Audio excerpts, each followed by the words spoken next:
Why did we start wearing makeup? Here's a question for makeup users and non-users alike. Would you believe that philosophers once determined makeup trends? What about poets? To understand the origin of makeup, we must travel back in time about 6,000 years. We get our first glimpse of cosmetics in ancient Egypt, where makeup served as a marker of wealth believed to appeal to the gods. The elaborate eyeliner characteristic of Egyptian art appeared on men and women as early as 4000 BCE. Kohl, rouge, white powders to lighten skin tone, and malachite eyeshadow, the green color of which represented the gods Horus and Re, were all in popular use. Makeup is mentioned in the Bible too, in both the Jewish scriptures and the Christian Old Testament and New Testament.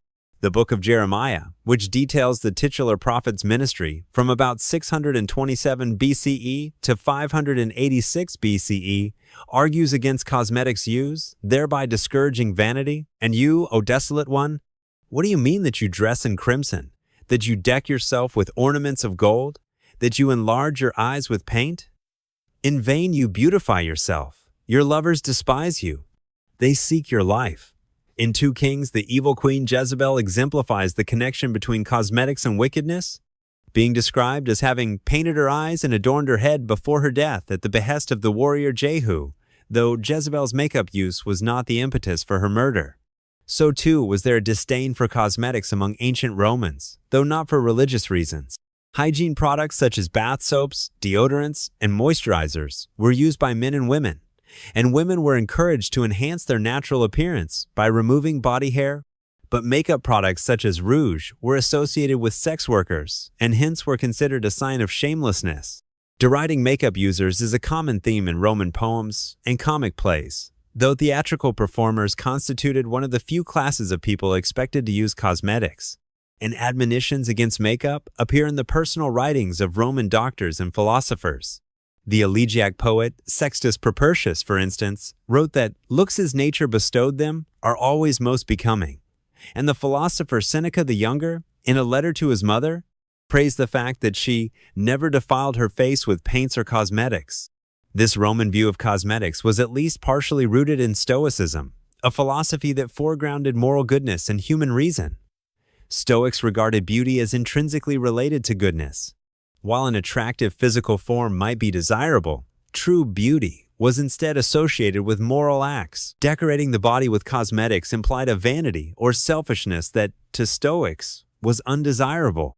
Though Stoicism was not confined to ancient Rome, it was also prevalent among ancient Greek thinkers, some of whom shared the same ideas about makeup in Rome. It affected the mainstream opinion of cosmetics. Not every Roman was resistant to makeup. Some people continued to rouge their cheeks, whiten their faces, and line their eyes. But the Stoic ideal leaned toward what we today might call no makeup, using skincare products and other toiletries to enhance one's natural appearance, not to decorate it. So, continued a pattern of embracing and rejecting makeup in the Western world. Cosmetics were so popular in the Byzantine Empire that its citizens gained an international reputation for vanity. The Renaissance era embraced all forms of physical beauty, which people sought to attain especially through hair, dye, and skin lighteners, which, containing powdered lead and other harmful products, often proved toxic. Another widespread movement against cosmetics appeared in the mid-19th century, when Britain's Queen Victoria declared makeup to be vulgar, and cosmetics once again went out of fashion. Though many women didn't give up makeup entirely, many now applied it in secret. Who was to say their cheeks weren't naturally rosy? It wasn't until about the 1920s that highly visible cosmetics, such as red lipstick and dark eyeliner, re-entered the mainstream, at least in the Anglo-American world. Not everyone had listened to Queen Victoria and eschewed makeup in the first place.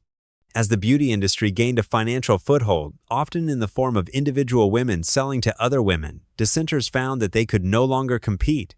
Cosmetics, now productized and advertised, again became a mark of wealth and status, and emphasizing physical features, even for sex appeal, was no longer considered quite so selfish or wicked.